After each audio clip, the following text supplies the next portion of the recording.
করিম সাল্লাল্লাহু আলাইহি সাল্লাম যে ইসলামের শরিয়া আমাদের কাছে রেখে গেছেন, সেই ইসলামের শরিয়ার সৌন্দর্যগুলোর কয়েকটাকে আমরা খুব সংক্ষেপে আলোকপাত করতে চাই।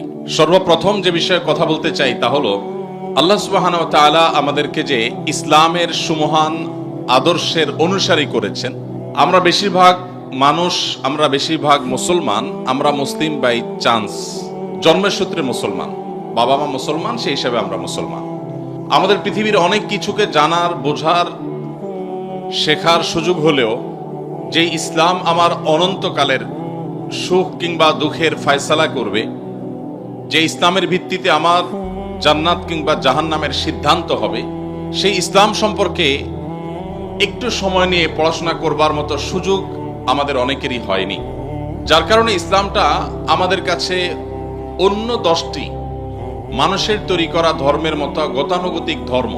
এটা নিয়ে যদি আমরা একটু পড়াশোনা করার সুযোগ করতে পারি, আমরা যদি কোরআনটাকে একটু স্টাডি করতে পারি, আমরা যদি প্রিয় নবী সাল্লাল্লাহু আলাইহি সাল্লামের জীবনীটাকে একবার অন্তত শুরু থেকে শেষ পর্যন্ত পড়ে দেখতে পারি, আমরা যদি নবী করিম সাল্লাল্লাহু আলাইহি সাল্লাম এবং খোলাফায়ে রাশেদা তথা ইসলামের সোনালী যুগের স্বর্ণ মানবদের ইতিহাস একটু ঘেঁটে দেখতে পারি, তাহলে সেক্ষেত্রে আমাদের ইসলামটা গতানুগতিক না হয়ে ইসলামটা হবে আমাদের যথাযথ, এবং ইসলাম চর্চা করাটা হবে আমাদের জন্য তৃপ্তির, আনন্দের, এবং সেটি আমাদেরকে মানসিক প্রশান্তি এনে দিবে ইনশাআল্লাহ তাআলা। প্রিয় নবী সাল্লাল্লাহু আলাইহি সাল্লাম যে শরীয়ত আমাদের সামনে উপস্থাপন করে গেছেন, তার এই শরিয়ার যে সৌন্দর্য আছে সেগুলো নিয়ে আলোকপাত অনেক দীর্ঘ সময় নিয়ে করা যাবে। আমরা শুধু মোটা দাগে একটি বিষয় বলি, মুহাম্মদ সাল্লাল্লাহু আলাইহি সাল্লাম পৃথিবীকে কি দিয়ে গেছে। বিশেষ করে বিজ্ঞানের এই পৃথিবীতে, আপনারা সবাই সায়েন্সের ছাত্র, বিজ্ঞান মানুষের জীবন মানকে অনেক সহজ করেছে, উন্নত করেছে, অনেক কিছু দিয়েছে। বস্তুবাদের জোয়ারের এই জয় জয়কার যখন চলছে গোটা বিশ্বে, নীতি নৈতিকতা বা আদর্শ মানুষের জীবনে যখন খুবই গুরুত্বহীন একটি বিষয়, এই সময়টাতে আমাদের কাছে জাগতিক জীবনের সৌন্দর্য, জাগতিক জীবন কতটা সহজ হলো, এই বিষয়টা অনেক গুরুত্বপূর্ণ।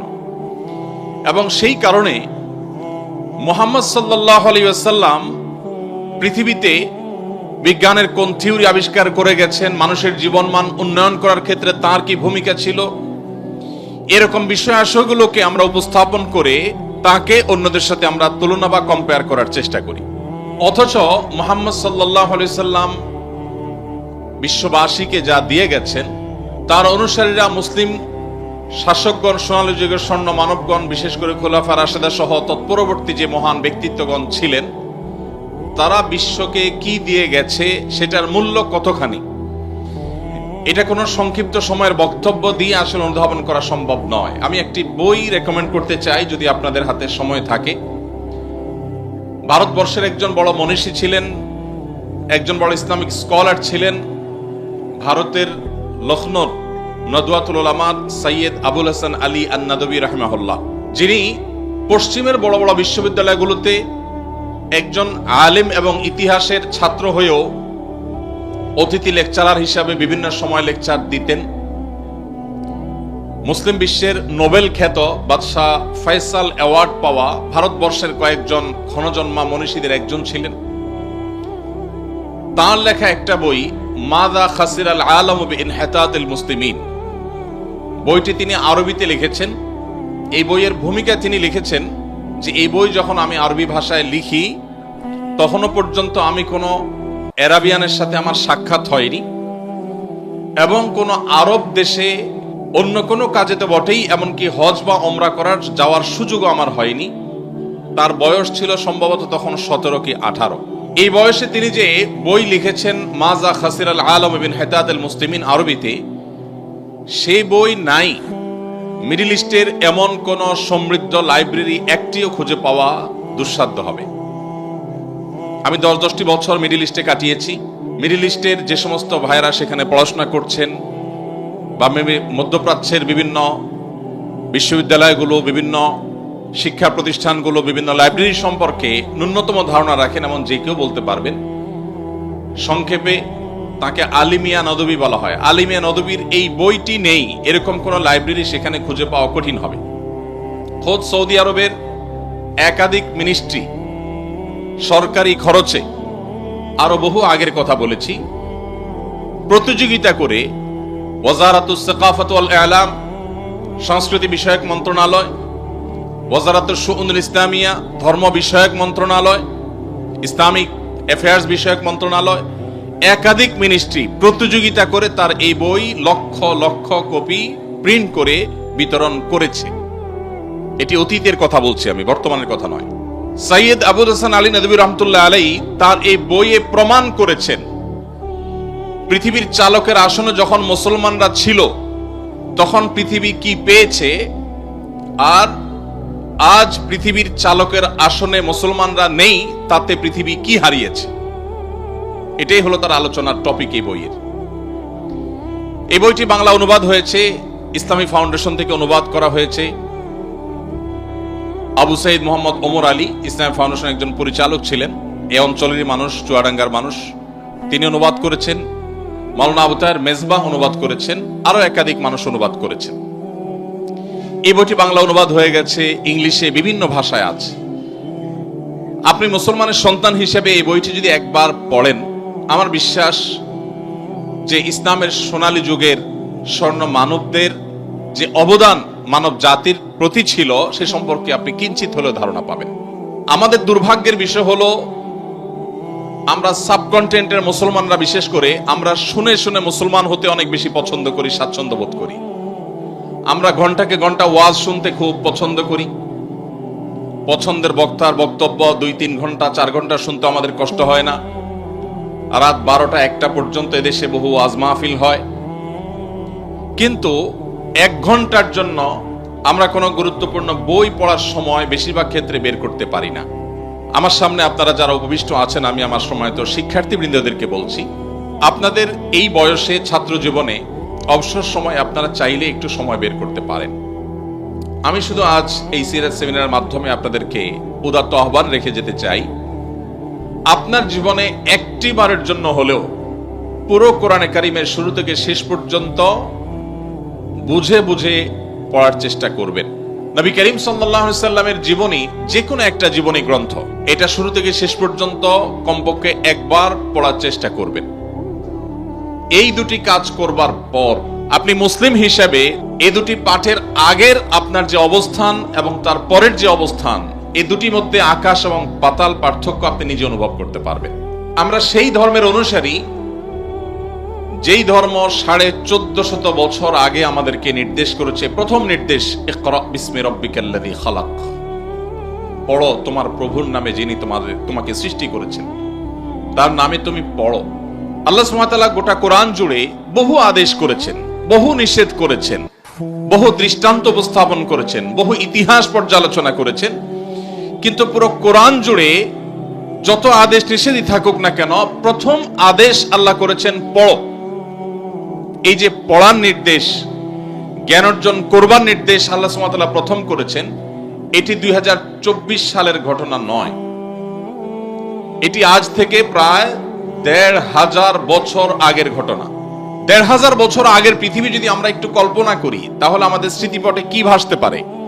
আমরা আমাদের দেশের প্রেক্ষাপটে যদি বলি, সম্মানিত শিক্ষকবৃন্দ বা যারা সিনিয়র আছেন, 40 বা 50 প্লাস যাদের এজ হয়ে গেছে, তারা বলতে পারবেন যে আমাদের এই দেশেও 20-30 বছর আগেও গ্রামাঞ্চলে অনেক মানুষ ছিল, ছেলে মেয়েদেরকে বলতো এত পড়ালেখা করে কি হবে, খেতে যায় কাজ করো। এখন এমন একটা সময় এসেছে, একজন খেটে খাওয়া দিনমজুর ভাই তিনিও তার ছেলে মেয়েকে জ্ঞান অর্জন করাবার, পড়ালেখা করাবার গুরুত্ব তিনি বুঝেন। এই যদি হয় 20-30 বা 40 বছর আগের বাংলাদেশের কথা, তাহলে 1500 বছর আগের পৃথিবীর অবস্থা কেমন ছিল?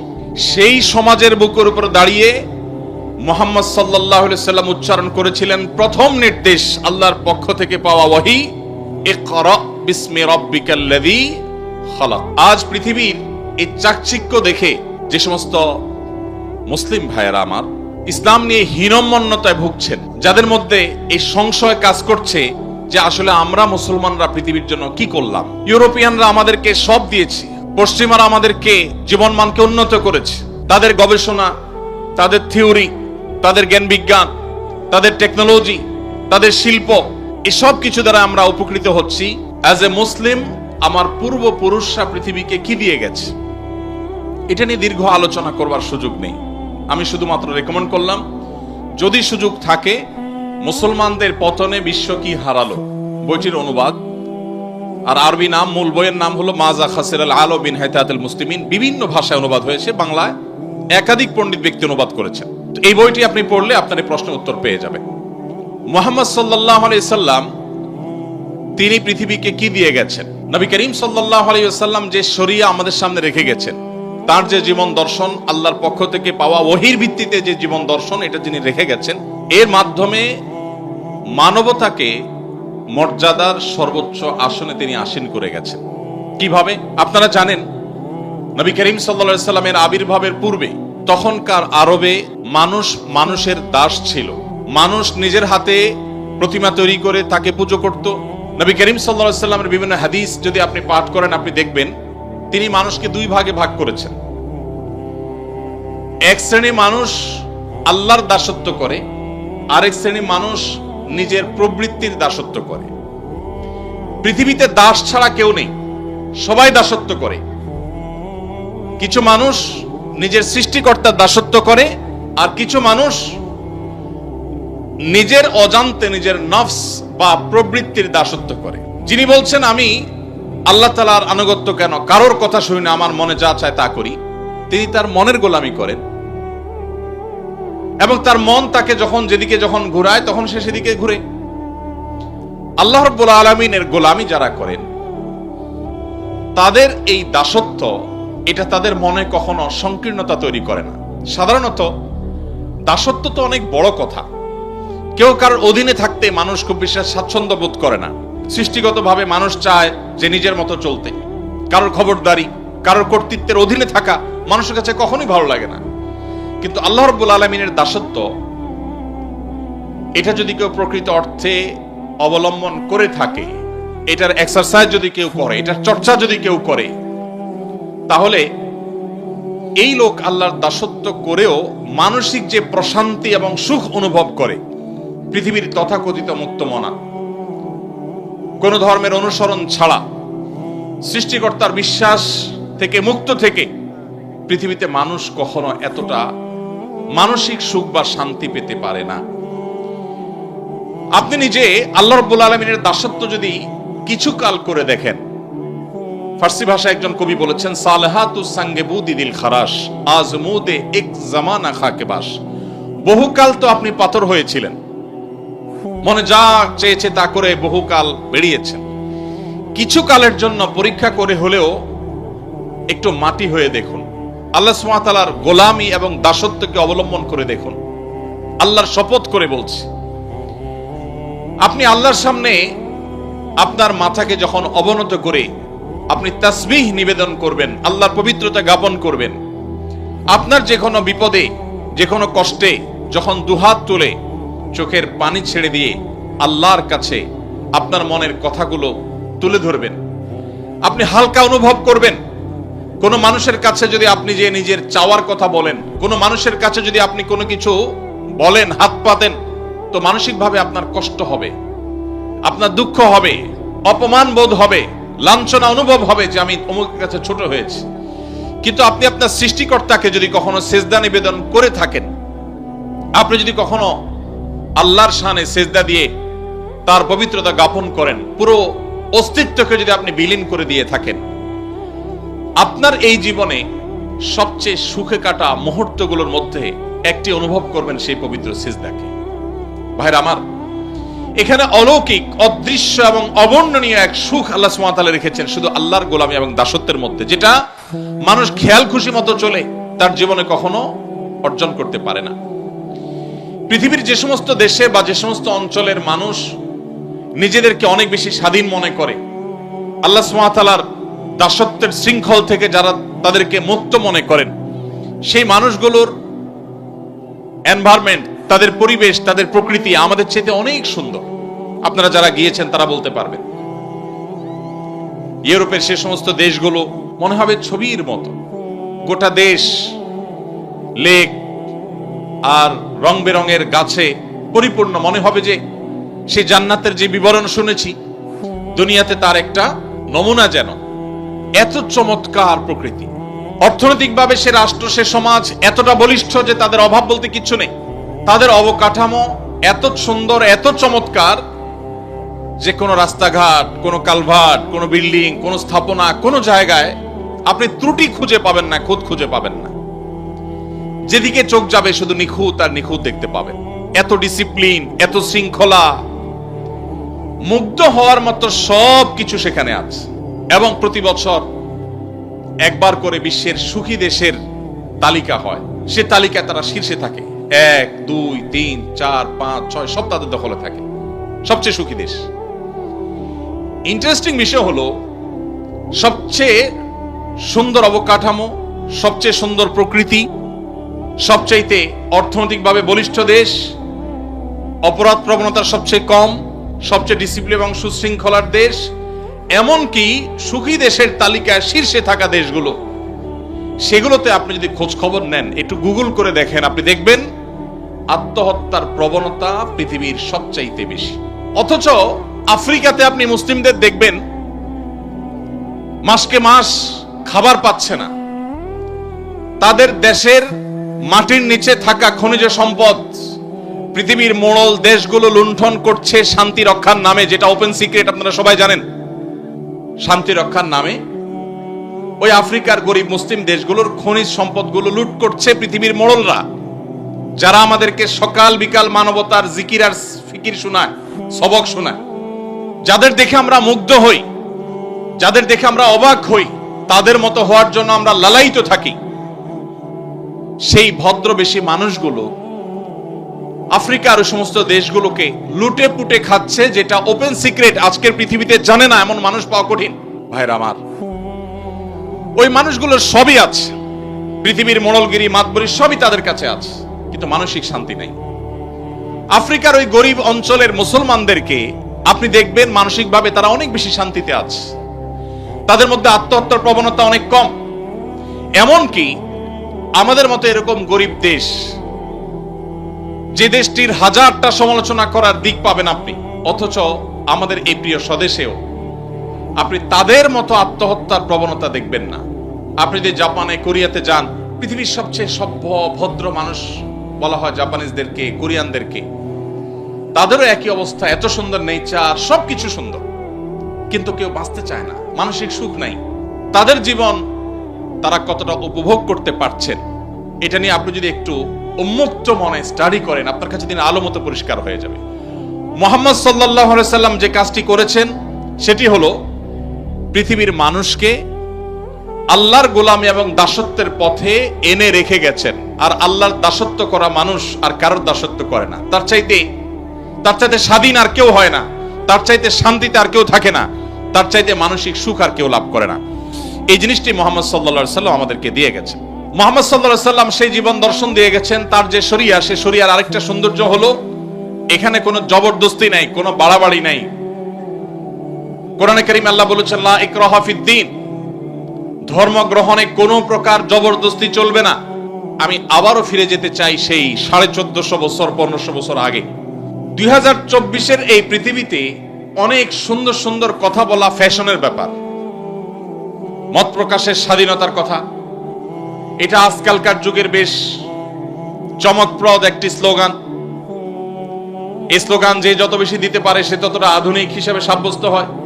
কিন্তু 1450 বছর আগের পৃথিবী যদি আপনি চিন্তা করে দেখুন, সেই পৃথিবীতে নবী করিম সাল্লাল্লাহু আলাইহি সাল্লাম বলেছেন, লা ইকরাহা ফিদ্দীন, ধর্ম গ্রহণে কোনো জবরদস্তি চলবে না, কোন প্রকার রক্তপাত ছাড়া, দু চারটা বিচ্ছিন্ন ঘটনা ছাড়া, উল্লেখযোগ্য কোন প্রকার রক্তপাত ছাড়া মুহাম্মদ সাল্লাল্লাহু আলাইহি সাল্লাম যেখানে মক্কা বিজয় করেছেন, তিনি নির্দেশ করলে মক্কার সমস্ত মানুষ ইসলামের ছায়াতলে আসতে বাধ্য হতো। কিন্তু তিনি পরিষ্কারভাবে সবাইকে বললেন, কেউ যদি নিজ ধর্মে অটল থাকতে চায়, শিরক এবং ভুলের পথেও কেউ থাকতে চায়, সে স্বাধীনতা তাকে দেয়া হবে, তার পরিণতি সে আল্লাহর কাছে ভোগ করবে কিয়ামতের ময়দানে। কিন্তু পার্থিব জগতে অ্যাজ এ মুসলিম আমরা তাকে কখনো বাধ্য করব না আমাদের ইসলামে আসতে। নবী করিম সাল্লাল্লাহু আলাইহি সাল্লাম যখন মদিনায় গেলেন, তখনও কোনো জবরদস্তি করে একটি মানুষকে ইসলামের ছায়াতলে আনেননি। যখন তিনি মক্কায় ছিলেন, তখনও করেননি। মক্কা যখন বিজয়ীর ভেষে যখন মক্কায় তিনি প্রবেশ করলেন, তখনও তিনি কাউকে জবরদস্তি করেননি। তার পরবর্তীতে যত শাসক ইসলামের ইতিহাসে এসেছে, পরবর্তী সময়কার শাসকদের কথা বলছি, তাদের অনেকের অনেক ভুল ছিল, অনেক ত্রুটি ছিল, তাদের দুধের ধোয়া আমি বলছি না। কিন্তু একটা জায়গায় মুসলিমরা অন্য সবার চাইতে ইউনিক, সেটা হলো যে মুসলিম শাসকরা সচরাচর, বিচ্ছিন্ন ঘটনা থাকতে পারে, সচরাচর তারা ম্যাসিভ লেভেলে জবরদস্তি করে কাউকে ইসলামে তারা আনেন নাই। শুধু ভারতবর্ষে মুসলিমদের যে শাসনের ইতিহাস, সেটা যদি আপনি একটু অধ্যয়ন করেন, আপনি অবাক হতে বাধ্য হবেন। মুসলিমদের শাসনের কেন্দ্র ছিল দিল্লি, অথচ দিল্লিতে মুসলমানদের সংখ্যা সর্বকালেই সবচাইতে কম। কোন কালেই ভারতবর্ষে মুসলিম শাসনের কেন্দ্র এই বাংলাদেশ বা এই অঞ্চল ছিল না। কিন্তু আল্লাহ সুবহানাহু ওয়া তাআলা আমাদের পূর্বপুরুষদেরকে হেদায়েত নসিবে রেখেছেন, তারা ঈমান এনেছেন।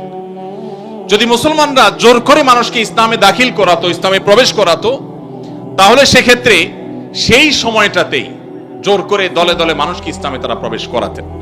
ইসলামের একটা অন্যতম সৌন্দর্য হলো যে আজকের যুগে মত প্রকাশের স্বাধীনতা কথা বলাটা অনেক সহজ, সেই পরিবেশ আছে।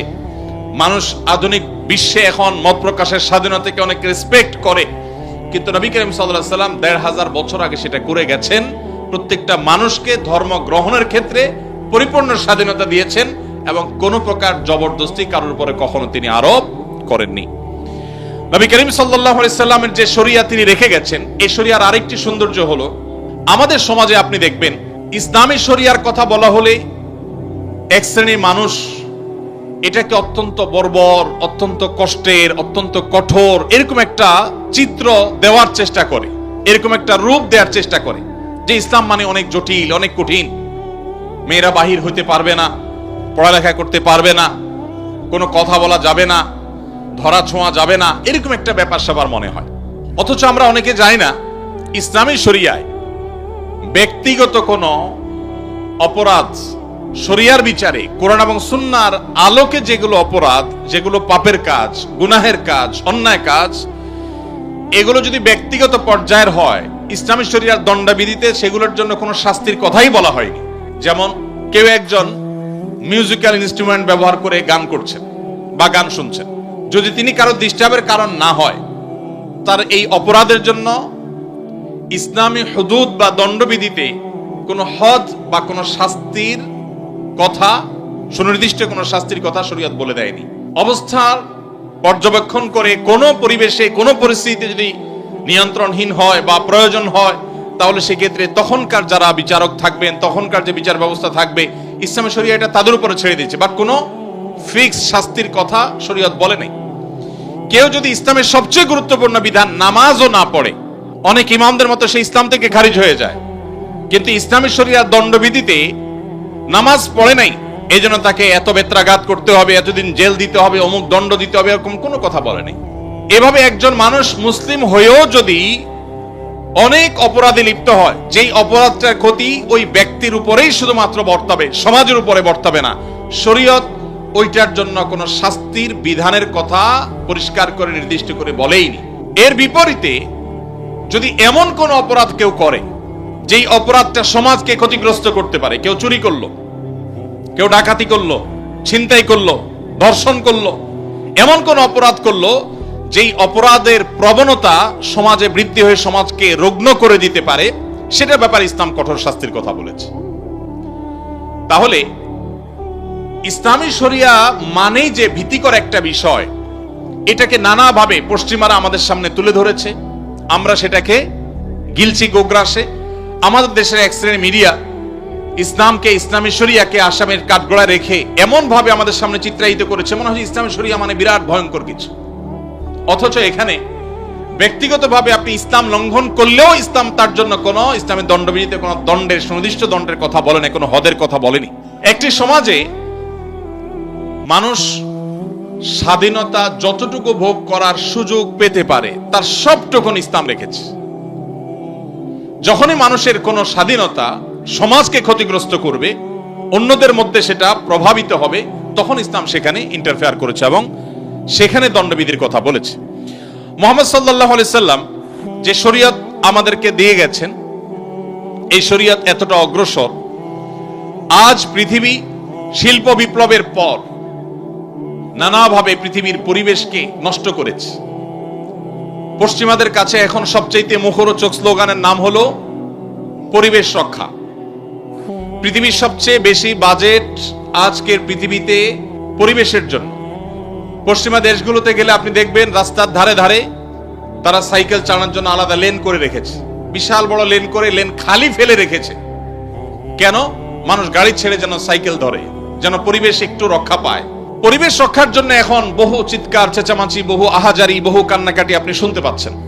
আর এই সময়টাতে বৃক্ষরোপণ করা, পরিবেশের ভারসাম্য রক্ষা করার জন্য নানান ওয়াজ, নসিহত, লেকচার, সেমিনার, সিম্পোজিয়াম, বক্তব্য, গবেষণা আপনি দেখতে পাচ্ছেন। এটা কখন পৃথিবীর মানুষ আঁচ করেছে? যখন পৃথিবী অপরিকল্পিত তথাকথিত আধুনিকায়নের নামে পৃথিবীর তার স্বকীয়তা হারিয়েছে। কলকারখানা, কালো ধোঁয়া, এরকম শিল্পোন্নয়নের নামে পৃথিবীর পরিবেশকে যখন ধ্বংস করা হয়ে গেছে, এখন পৃথিবীর মানুষ নড়ে চড়ে বসেছে, না আমাদের এই ভারসাম্য ঠিক রাখতে হবে, আর না হলে আমরা বাঁচবো না, পৃথিবী বাঁচবে না। মুহাম্মদ সাল্লাল্লাহু আলাইহি সাল্লাম যে শরীয়ত দিয়ে গেছেন, সেই শরীয়তে পরিবেশের ভারসাম্য রক্ষায়, পরিবেশকে সুরক্ষিত রাখবার জন্য বৃক্ষরোপণ থেকে নিয়ে যে সমস্ত কর্মসূচির কথা বলেছেন, সেটি ওই সেই 1450 বছর আগে বলেছেন, যখন শিল্প বিপ্লব হয়নি, যখন পৃথিবী দূষিত হয়নি, যখন বায়ু দূষিত হয়নি, যখন পরিবেশ নষ্ট হয়নি, তখন তিনি বলেছেন, তোমাদের হাতে যদি, কারোর হাতে যদি গাছের কোনো চারা থাকে, আর এদিকে সে দেখতে পায় ইসরাফিল সিংহা ফুৎকার দিয়ে পৃথিবীর এই জগৎকে, সৃষ্টি জগৎকে শেষ করে ফেলবে, মহাপ্রলয় আসছে, এটা যদি কেউ দেখতে পায়, আর তার হাতে থাকা গাছের চারাটা তিনি রোপণ করতে যাচ্ছিলেন, এই মুহূর্তে দেখতে পায় মহাপ্রলয় হয়ে সব ধ্বংস হয়ে যাবে, এই চারা তো থাকবার কথা নয়, এই রকম পরিস্থিতিতেও যেন তিনি গাছ রোপণ করতে দ্বিধা না করেন, ওই সময়ও যেন সে তার হাতে থাকা গাছের চারাটাকে রোপণ করে দেয়। নবী করিম সাল্লাল্লাহু আলাইহি সাল্লাম যখন পরিবেশ রক্ষার জন্য এই রকম নির্দেশনা দিয়েছেন, বৃক্ষরোপণের গুরুত্ব আরোপ করেছেন, মদিনাবাসীকে কৃষি কাজের জন্য উদ্বুদ্ধ করেছেন। কোরআন এবং হাদিসে শুধু কৃষির উপরে যে সমস্ত আয়াত এবং হাদিসগুলো আছে, কয়েক শত আয়াত এবং হাদিস আছে শুধুমাত্র কৃষি কাজের গুরুত্ব আরোপের জন্য। আমরা সেগুলো চর্চা নাই। তখন পৃথিবীর আজকের মতো এরকম পরিবেশের ভারসাম্য হারায়নি, তখন পৃথিবীকে এভাবে নষ্ট করা হয়নি, পৃথিবীর পরিবেশ খারাপ হয়নি। সেই সময় নবী করিম সাল্লাল্লাহু আলাইহি সাল্লাম যে সলিউশন দিয়ে গেছেন, এখন বিশ্ববাসী সেটার গুরুত্ব অনুভব করছে। পৃথিবীর সকল সভ্যতায় মানুষ হত্যা করা অপরাধ। মুহাম্মদ সাল্লাল্লাহু আলাইহি সাল্লাম যে শরীয়ত দিয়েছেন, সেখানে মানুষ হত্যা করা তো বটেই। কোন মানুষকে হত্যার জন্য অথবা হত্যার উদ্দেশ্য ছাড়া দুষ্টমি করেও যদি কেউ ভয় দেখায়, অনেক সময় বন্ধু বান্ধব একে অন্যকে দুষ্টমি করে ছুরি ধরেন, ভয় দেখান, কোন অস্ত্র দিয়ে ভয় দেখান, নবী করিম সাল্লাল্লাহু আলাইহি সাল্লাম কঠোরভাবে সেটাও করতে নিষেধ করেছেন। কারণ সব মানুষের হার্ট একরকম হবে না, অনেক দুর্বল চিত্তের মানুষ আছে, অনেকে সেখান থেকে অসুস্থ হতে পারে, অনেকে দুর্ঘটনার শিকার হতে পারে। মানুষ হত্যা তো অনেক পরের কথা, মানুষ হত্যার প্রচেষ্টাও তো অনেক পরের কথা। দুষ্টমি করে বা কোনোভাবে কাউকে ভীতি প্রদর্শন করা পর্যন্ত ইসলামে নিষেধ করা হয়েছে। সারা বিশ্বের সমস্ত সভ্যতায় কোন নারীকে উত্ত্যক্ত করা, শারীরিক বা মানসিক ভাবে তাকে হ্যারাসমেন্ট করা, এটা অপরাধ সব সমাজে। ইসলাম তার চাইতে আরো এক ধাপ এগিয়ে। মুহাম্মদ সাল্লাল্লাহু আলাইহি সাল্লাম যে জীবন দর্শন আমাদেরকে দিয়ে গেছেন, সেখানে কোন নারীকে আপনি মুখে অশোভন উক্তি করে তাকে লাঞ্ছিত করা, তাকে হেনস্থা করা, শারীরিকভাবে মানসিকভাবে তাকে হেনস্থা করা, এগুলো তো অপরাধ বটেই। ইসলাম আরো এক ধাপ এগিয়ে বলছে, কোন নারীর সৌন্দর্য অবলোকন করে মনে মনে তুমি যদি তাকে রেপ করো, মনে মনে যদি তাকে নিয়ে তুমি বাজে নোংরা চিন্তা করো, জঘন্য কল্পনা করো, ধর্ষণ করো, তাহলে সেটাও অপরাধের খাতায় গণ্য হবে। পৃথিবী যেটাকে অপরাধ মনে করে না, একজন নারী তার সৌন্দর্য দেখে মনে মনে আপনি বাজে চিন্তা করলেন, মনে মনে খারাপ চিন্তা করলেন, আপনি কল্পনা এবং জল্পনার জগতে আপনি তাকে ধর্ষণ করলেন। আপনার সেই কল্পনাগুলোকে যদি আপনি মুখের ভাষায় প্রকাশ করেন, পৃথিবীর কোন নারী সেটাকে স্বাভাবিকভাবে নিবে না। যত উদারতার কথা বলেন, কোন অমুসলিম নারীও এটাকে কখনো স্বাভাবিকভাবে নিবে না। আপনি যেটা মনের কল্পনার জগতে তাকে নিয়ে ভাবছেন, সে নোংরা কথাটা যদি মুখে প্রকাশ করেন, আপনাকে সুযোগ পেলে সে জুতা পিটা করবে। তার সেই অধিকার, এই যে মনে মনেও কেউ তাকে নিয়ে বাজে চিন্তা করতে পারবে না, এটা পৃথিবীর কোন সভ্যতা সংরক্ষণ করে নাই, ইসলাম সংরক্ষণ করেছে। কিভাবে ইসলাম সংরক্ষণ করেছে? পরিষ্কার ভাবে নবী সাল্লাল্লাহু আলাইহি সাল্লামের হাদিস রয়েছে, জিনাল আইনি আন-নাযর, কোন নারীর প্রতি লোলুপ দৃষ্টিতে তাকিয়ে জঘন্য চিন্তা করলে তুমি, এই তোমার দৃষ্টিটাও একটা ব্যভিচার হিসাবে তোমার অ্যাকাউন্টে লেখা হবে, তোমার অপরাধ হিসেবে গণ্য হবে, কিয়ামতের ময়দানে শাস্তি তোমাকে পেতে হবে। কেন? একজন নারীকে তুমি শারীরিকভাবে হেনস্থা করো নাই, মানসিকভাবে হেনস্থা করো নাই, কিন্তু তোমার দৃষ্টি দিয়ে তাকিয়ে মনে মনে তাকে নিয়ে জল্পনা কল্পনা করে এই মনোজগতে তাকে তুমি রেপ করেছো, এই জন্য তোমার আল্লাহর কাছে জবাবদিহি করতে হবে, কিয়ামতের ময়দানে শাস্তির মুখোমুখি হইতে হবে। এটাকে অপরাধ হিসেবে গণ্য করেছে। পৃথিবীর কোন সভ্যতা যেটাকে অপরাধ হিসাবে গণ্য করেনি। ভাইরা আমার, বিচার বহির্ভূত হত্যা পৃথিবীর সকল সভ্যতায় খারাপ কাজ। সব সমাজ এটাকে খারাপ মনে করে যে বিচার বহির্ভূত হত্যা করা যাবে না, যে কোনো মানুষের বিচার পাওয়ার অধিকার আছে। নবী করিম সাল্লাল্লাহু আলাইহি সাল্লামের সামনে সেই 1450 বছর আগের বাস্তবতা, বারবার আমি এই শব্দটি বলছি, কারণ আমরা নবী করিম সাল্লাল্লাহু আলাইহি সাল্লাম বা মুহাম্মদ সাল্লাল্লাহু আলাইহি সাল্লামকে যদি মূল্যায়ন করতে হয় আজকের পার্সপেক্টিভে, 2024 পৃথিবীর সাথে যদি আপনি তুলনা করেন, সেই তুলনাটা যথার্থ হবে না। আজকের পৃথিবীতে মানবাধিকারের কথা বলা এটা একটা ফ্যাশনের ব্যাপার, আমি সবসময় বলার চেষ্টা করি। এখন আপনি যত বেশি অধিকার বলবেন, অধিকার যত বেশি কপচাবেন, তত বেশি বাহবা পাবেন যে লোকটা অনেক সচেতন, এই লোকটা অনেক আধুনিক, অনেক স্মার্ট। আপনাকে পৃথিবীর বিভিন্ন মোড়ল দেশের এম্বাসিগুলো ডেকে ডেকে আপনাকে অনেক প্রজেক্ট দিবে, আপনার ফান্ডের অভাব হবে না, কারণ আপনি অধিকার নিয়ে কাজ করছেন, মানবাধিকার কর্মী, আপনি সমাজ কর্মী। এগুলো শুনতে বেশ ভালো শোনা যায়, এগুলো ফ্যাশনের ব্যাপার। 1450 বছর আগের পৃথিবী যখন নিজের সন্তান কন্যা হয়েছে, বাবার সাথে যুদ্ধে যেতে পারবে না, শুধুমাত্র এই কারণে সেই কন্যাকে জীবন্ত পুঁতে ফেলে বাপ পৈশাসিক আনন্দে মেতে উঠত, সেই সমাজের বুকের উপরে দাঁড়িয়ে মুহাম্মদ সাল্লাল্লাহু আলাইহি সাল্লাম বলেছিলেন, তোমাদের কেউ যদি দুটি কন্যা সন্তানের বাবা হয় এবং সে যদি তাদের সাথে সুন্দর আচরণ করে, তাদের কোনো অধিকার নষ্ট না করে, তাদের জন্য জান্নাতের গ্যারান্টি রয়েছে। এটা 1450 বছর আগের ওই বর্বর সমাজের বুকের উপর দাঁড়িয়ে তিনি বলেছিলেন। যে আরাবিয়ানরা তাদের বাইরের মানুষকে, অন্য ভাষার মানুষকে মানুষ মনে করতে 10 বার ভাবত, সেই সমাজের মানুষের বুকের উপরে দাঁড়িয়ে ঐতিহাসিক বিদায় হজের ভাষণে তিনি বলেছিলেন, আলা লা ফাদলা লি আরাবিয়্যিন আলা আজমি ওয়ালা লি আজমিয়্যিন আলা আরবি। মনে রাখবে, কোন আরাবিয়ানের কোন শ্রেষ্ঠত্ব নাই কোন আরাবিয়ানের উপরে। একজন কালো রঙের আফ্রিকান মানুষের কোন প্রকার তার উপরে কোন আরাবিয়ান সাদা চামড়ার মানুষের কোনো মর্যাদা নেই। মর্যাদা হবে মানুষের তাকওয়ার ভিত্তিতে, মানুষের মানসিকতার ভিত্তিতে, কর্মের ভিত্তিতে।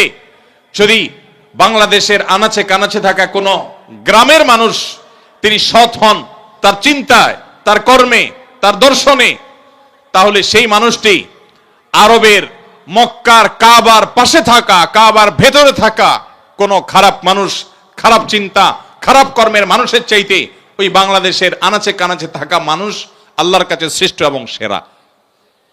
ইসলাম সেই কথা বলেছে। আজ পৃথিবীর যে সমস্ত দেশের মানুষরা আমাদেরকে সভ্যতা শিখায়, যারা আমাদেরকে অধিকারের সবক দেয়, মুসলমানের সন্তান জানে না সে বাঘের বাচ্চা, তাদের কাছ থেকে সবক নেওয়ার প্রয়োজন নেই।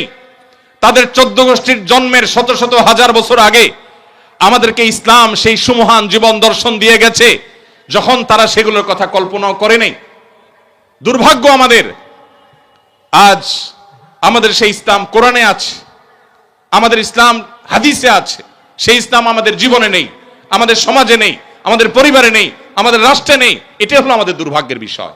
সেজন্য আজ শেয়ালের বাচ্চারা বাঘের বাচ্চাকে মানবতা শিখায়। ভাইরা আমার, পৃথিবীর সে সমস্ত অঞ্চলে মানুষেরা আমাদেরকে সংখ্যালঘুদের অধিকারের কথা বলে, যে সমস্ত দেশে এখনো মুসলমানরা ঝেড়ে কাশতে পারে না।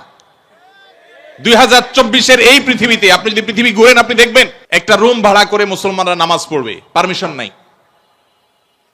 আমি কোন দেশের নাম উল্লেখ করতে চাই না।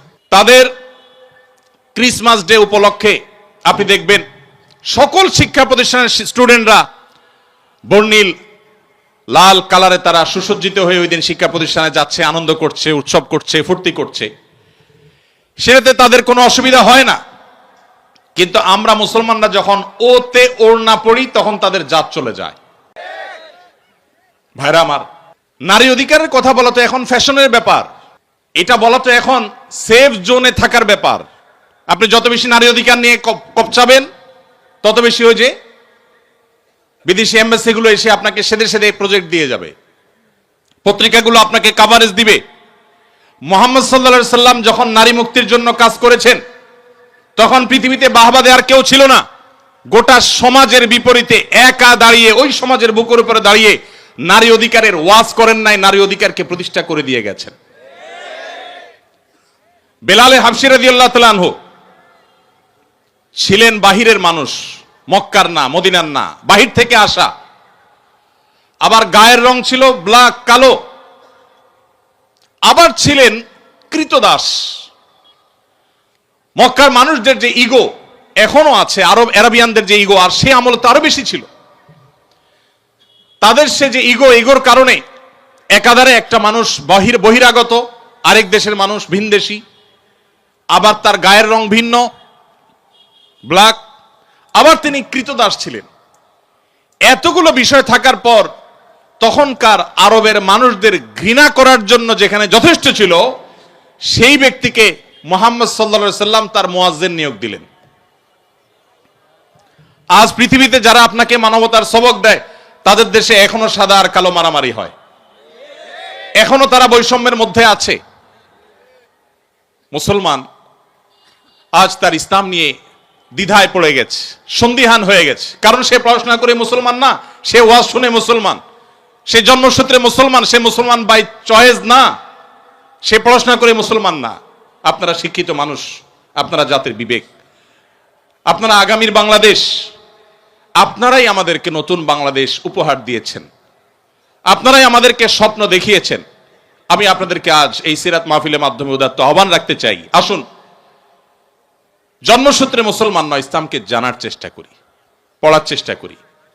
কোরআনটা খুলুন, সিরাতের বই একবারের জন্য জীবনে পড়ুন। আমি আবারও আল্লাহর উপরে ভরসা রেখে শপথ করে বলতে পারি, আপনি মুসলিম হিসাবে আপনার ইসলামের প্রতিটা বিধানকে আপনি এনজয় করবেন, আপনি তৃপ্তির সাথে প্রত্যেকটা বিধান পালন করবেন। আপনার কাছে নামাজ বোঝা মনে হবে না, আপনার কাছে ইসলাম পালনটাকে বোঝা মনে হবে না, এটা ধর্মের চাপিয়ে দেওয়া কোনো বিষয় মনে হবে না, এটা আপনার জীবনের সবচেয়ে প্রয়োজনীয় পার্ট আপনার মনে হবে যদি আপনি ইসলামটাকে বোঝার চেষ্টা করেন। আল্লাহ তাআলা আমাদের সবাইকে সেই তৌফিক দান করুন। সমাজে ভাইরা আমার, ইসলামী শরিয়ার সৌন্দর্য নিয়ে আমি বলেছি যে এটা নিয়ে আলোচনা আসলে 2, 4, 5, 7 ঘন্টার বিষয় না, এটা নিয়ে আমাদেরকে স্টাডি করতে হবে, পড়াশোনা করতে হবে। আমি শুধুমাত্র নমুনা স্বরূপ কয়েকটা কথা বললাম যে নবী করিম সাল্লাল্লাহু আলাইহি সাল্লাম আমাদেরকে কি দিয়ে গেছেন। আমি বলছিলাম বিচার বহির্ভূত হত্যার কথা। বিচার বহির্ভূত হত্যা বা বিচার বহির্ভূত ভাবে আইনকে হাতে তুলে নেওয়া, মানুষকে বিচারহীন ভাবে কাউকে অন্যায় ভাবে কারোর উপর আঘাত করা, সব সমাজে এটাকে খারাপ মনে করা হয়। ইসলাম তার চাইতে আরো এক ধাপ এগিয়ে। কিভাবে? আপনি কোনো মানুষকে বিচারে প্রমাণিত হওয়ার আগে দোষী সাব্যস্ত করে শাস্তি দেওয়া তো পরের কথা। ইসলাম বলে ইজতানিবু কাসীরাম মিনাজ-যন ইন্না বা'দায-যন্নি ইসম। কোন মানুষ তার ব্যাপারে চুরির অভিযোগ উঠেছে, সেটা প্রমাণিত হওয়ার আগ পর্যন্ত তাকে মনে মনে চোর হিসাবে যে ধারণা করা, এই যে মনে মনে তার সম্পর্কে কুধারণা করা, ইসলামে সেটাও অপরাধ, হারাম। পৃথিবীর কোন সভ্যতা এটা পাবেন না। সকল সভ্যতা বলবে বিচারে দোষী প্রমাণ হওয়ার আগে কোনো শাস্তি নয়, এটুকু বলবে। ইসলাম তার চাইতে আরো এক ধাপ এগিয়ে। ইসলাম বলে দোষী সাব্যস্ত করে শাস্তি দেওয়া তো যাবেই না বটে, সেই সাথে এমনকি ওই লোকটাকে মনে মনে চোর হিসাবে, মনে মনে খারাপ হিসাবে, ওই সংশ্লিষ্ট অভিযোগে অভিযুক্ত হিসাবে মনে মনে যদি আপনি তাকে নিয়ে কল্পনা করেন, তাকে যদি খারাপ মনে করেন, কুধারণা আপনার ভিতরে তার ব্যাপারে জন্মায়, তাহলে এটা আলাদা একটা অপরাধ হবে। কারণ আপনি মনে মনে তাকে তাচ্ছিল্য করলেন, অপরাধী মনে করেছেন, এটা এক প্রকারের অপরাধ যদি তার অপরাধটা প্রমাণ না হয়। ভাইরা আমার, গর্ব করার জন্য আপনার ইসলামই যথেষ্ট। ইসলাম বিশ্ববাসীকে মানুষ হতে শিখিয়েছে, মানুষকে সবার দাসত্ব বাদ দিয়ে আল্লাহর দাসত্ব, তাওহীদের কথা শিখিয়েছে। ইসলাম আমাদেরকে একটি সভ্য সমাজ, একটা সভ্য পৃথিবী গড়বার জন্য যা যা দরকার তার সবকিছু বলে গেছে। পৃথিবীর সভ্যতার ধ্বজাধারীরা যারা সভ্যতার সবক আমাদেরকে দেয়, তাদের ইতিহাস যদি আপনি খুলে দেখেন, দেখবেন তারা প্রত্যেকে নানাভাবে পৃথিবীর বিভিন্ন মানুষকে, বিভিন্ন ধর্মের বিভিন্ন বর্ণের মানুষকে তারা টর্চার করে আজ তারা সভ্য হয়েছে। কিন্তু মুসলমান, তার গর্ব করার যথেষ্ট কারণ আছে। প্রিয় নবী মুহাম্মদ সাল্লাল্লাহু আলাইহি সাল্লাম, তাকে আল্লাহ তাআলা যে দিন দিয়েছেন, এই দিন পৃথিবীতে বিস্তার করবার জন্য আজকের সভ্যতার ভেগধারী মানুষগুলো, যাদের দ্বারা আমরা অনেক বেশি প্রভাবিত, যারা আমাদেরকে আষ্টে পৃষ্ঠে গ্রাস করে ফেলেছে, যারা আমাদের নিজস্ব সংস্কৃতি পর্যন্ত আমাদেরকে ভুলিয়ে দিচ্ছে, সে মানুষগুলো দ্বারা আমরা প্রভাবিত হয়ে গেছি, কারণ ইসলামকে আমরা ভালো করে জানি না। এই জন্য আমি আমার বক্তব্য শেষ করতে চাই এই উদাত্ত আহ্বান আবারও রেখে, আসুন ইসলামকে জানার চেষ্টা করি, ইসলামকে বোঝার চেষ্টা করি। আমরা বই পুস্তক হাতে নেই, কোরআনটা হাতে নেই, প্রিয় নবী সাল্লাল্লাহু আলাইহি সাল্লামের জীবনী গ্রন্থ হাতে নেই, আমরা হাতে নেই নবী করিম সাল্লাল্লাহু আলাইহি সাল্লামের সেই অমীয় বাণী হাদিসে রাসূল, আমরা হাতে নেই ইসলামের ইতিহাসের বই। এগুলো আমাদের চোখ খুলে দিবে, এগুলো আমাদের সামনের সে অন্ধকার পর্দাকে দূর করে দিবে, ইসলামকে নতুন করে অনুভব করার, উপলব্ধি করার সুযোগ এনে দিবে। সেই উদাত্ত আহ্বান আপনাদের সবার কাছে আমি ব্যক্ত রাখছি।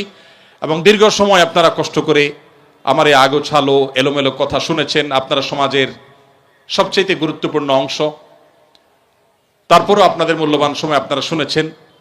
মাননীয় ভিসি মহোদয় সহ অন্যান্য শিক্ষকবৃন্দ আমাকে সুযোগ করে দিয়েছেন কিছু কথা বলবার জন্য। আমি খুব গোছানো ভালো বক্তব্য দিতে পারি যে সেরকম না, তারপর আপনারা সময় নিয়ে শুনেছেন, সেজন্য আপনাদেরকে ধন্যবাদ। যদি ভালো কিছু বলে থাকি, আল্লাহ তাআলা আমাকে, আপনাদের সবাইকে আমাদের আমল করার তৌফিক দান করুন। আমাদের সবাইকে ইসলামের আলো দ্বারা আলোকিত হয়ে আমাদের প্রিয় স্বদেশ, প্রিয় মাতৃভূমি এবং গোটা মানব জাতিকে আলোকিত করার তৌফিক আল্লাহ তাআলা আমাদের সবাইকে দান করুন। জাযাকুমুল্লাহু খায়রা ওয়া আখিরু